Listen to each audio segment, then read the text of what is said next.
दोस्तों, दिनाक्षी short hand में आपका स्वागत है। अगर आप चैनल पर नए हैं तो चैनल को सब्सक्राइब करें और बेल आइकन ज़रूर दबाएं। आज की संपादकीय डिक्टेशन 742 शब्दों की एक डिक्टेशन रहेगी जो कि 80 शब्द प्रति मिनट की गति से बोली जाएगी। अगर आपको उस डिक्टेशन की स्पीड को 100 शब्द प्रति मिनट करना हो तो आप YouTube पर स्पीड के ऑप्शन में जाकर स्पीड को 1.25 कर सकते हैं। इस डिक्टेशन की डेमो आउटलाइंस आप हमारे टेलीग्राम ग्रुप से प्राप्त कर सकते हैं। और अगर आपको इस संपूर्ण संपादकीय मैटर की सभी एडवांस आउटलाइंस और वाक्यांश की आवश्यकता है तो आप हमारा स्पेशल पेड बैच ज्वाइन कर सकते हैं। हमारे पेड बैच में दी गई एडवांस आउटलाइंस और वाक्यांश की सहायता से आप शॉर्ट हैंड को 120 प्लस की गति में लिखने में सक्षम होंगे। इस बैच को ज्वाइन करने के लिए आप डिस्क्रिप्शन बॉक्स में दिए गए मोबाइल नंबर पर व्हाट्सएप कर सकते हैं। तो चलिए डिक्टेशन को स्टार्ट करते हैं। डिक्टेशन 5 सेकंड बाद स्टार्ट होगी। Ready, start. अखिल भारतीय जिला विधिक सेवा प्राधिकरण की पहली बैठक में प्रधानमंत्री ने कानूनी सहायता न मिलने के कारण जेलों में बंद विचाराधीन कैदियों को रिहा करने की आवश्यकता पर जो बल दिया उसकी सार्थकता तभी है जब इस दिशा में कोई ठोस पहल होती दिखेगी।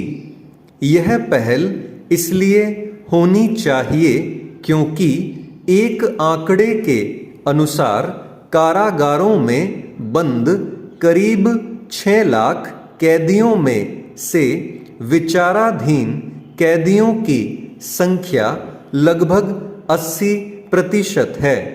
स्पष्ट है कि बड़ी संख्या में ऐसे लोग हैं जो दोषी सिद्ध हुए बिना कारागारों में सड़ रहे हैं।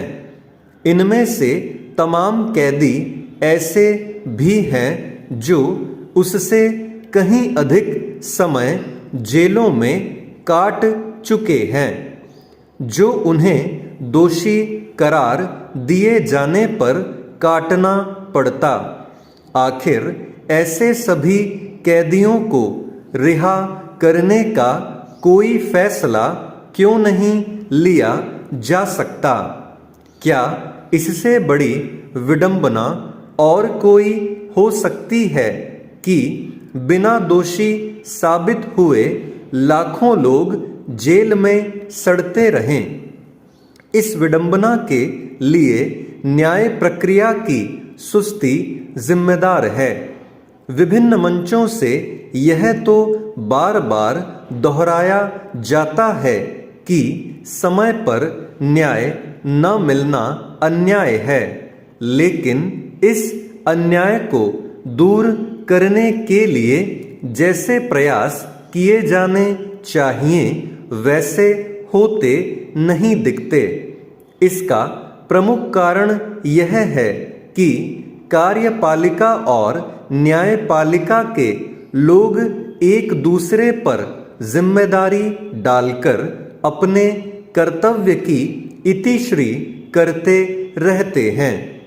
समय पर न्याय न मिलने और उसके नतीजे में लाखों विचाराधीन कैदियों के जेलों में बंद रहने की समस्या को न जाने कितनी बार रेखांकित किया जा चुका है, लेकिन नतीजा ढाक के 3 पात वाला है।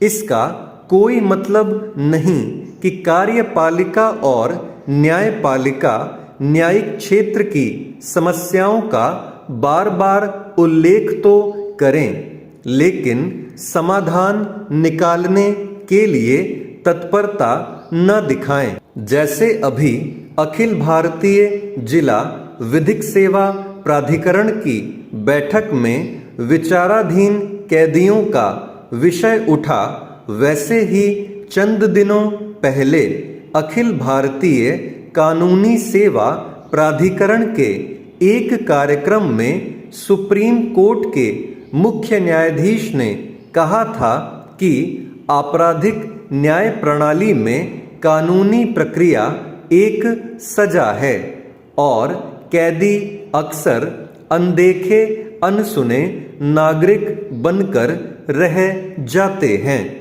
उचित यह होगा कि सरकारें और अदालतें मिलकर ऐसे किसी तंत्र का निर्माण प्राथमिकता के आधार पर करें जिससे न्याय प्रक्रिया को सुगम बनाने और समय पर न्याय देने का लक्ष्य हर हाल में प्राप्त किया जा सके। इसके लिए तारीख पर तारीख के सिलसिले को खत्म करने के साथ ही अंग्रेजों के जमाने के उन नियम कानूनों में संशोधन परिवर्तन करने होंगे जिनके चलते मुकदमे वर्षों तक खिंचते रहते हैं। चेंज।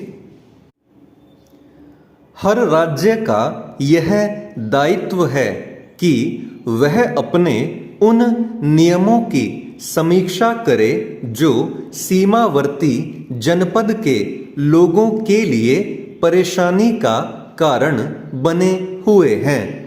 ऐसा ही एक नियम रोड टैक्स का था जो एनसीआर क्षेत्र में रहने वाले दूसरे राज्यों के लोगों को उत्तर प्रदेश में देना पड़ता था। उत्तर प्रदेश सरकार ने इसे समाप्त कर एक हितकारी निर्णय लिया है जो बड़ी संख्या में लोगों को फायदा पहुंचाएगा। एनसीआर क्षेत्र में हरियाणा के भी जिले हैं।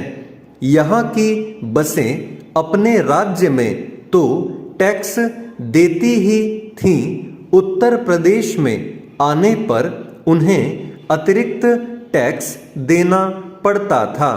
स्कूली बसों को भी इस टैक्स से मुक्ति मिलेगी। एनसीआर क्षेत्र में चलने वाली कैब सुविधाओं को यह राहत पहले से ही मिल रही है जो अब सभी वाहनों पर लागू होगी। यह राज्यों की सहमति से लिए जाने वाले सार्थक फैसलों का एक बड़ा उदाहरण है। उत्तर प्रदेश, दिल्ली, राजस्थान और हरियाणा सरकारों ने पहले भी इस तरह के निर्णय लिए हैं जो इन तीनों राज्यों के नागरिकों के लिए लाभकारी हैं।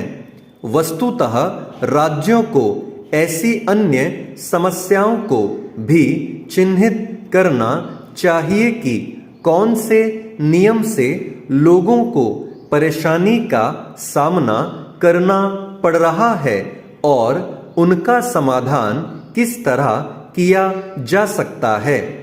उत्तर प्रदेश सरकार ने पूर्व में इस तरह का एक फैसला चित्रकूट में भी लिया है।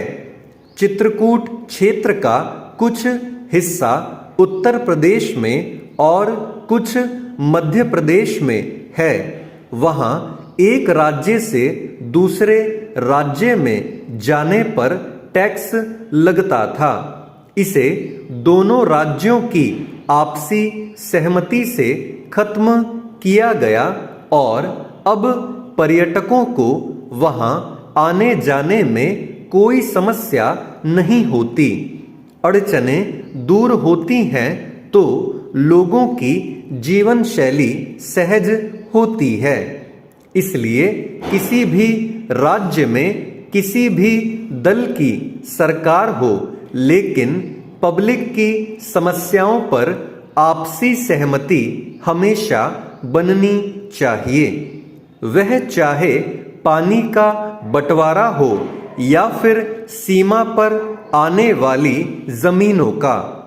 अंततः कोई भी सरकार लोगों को सुविधा देने के लिए ही होती है। राज्य को यह देखना ही चाहिए कि लोगों के हित में क्या क्या निर्णय किए जा सकते हैं। स्टॉप।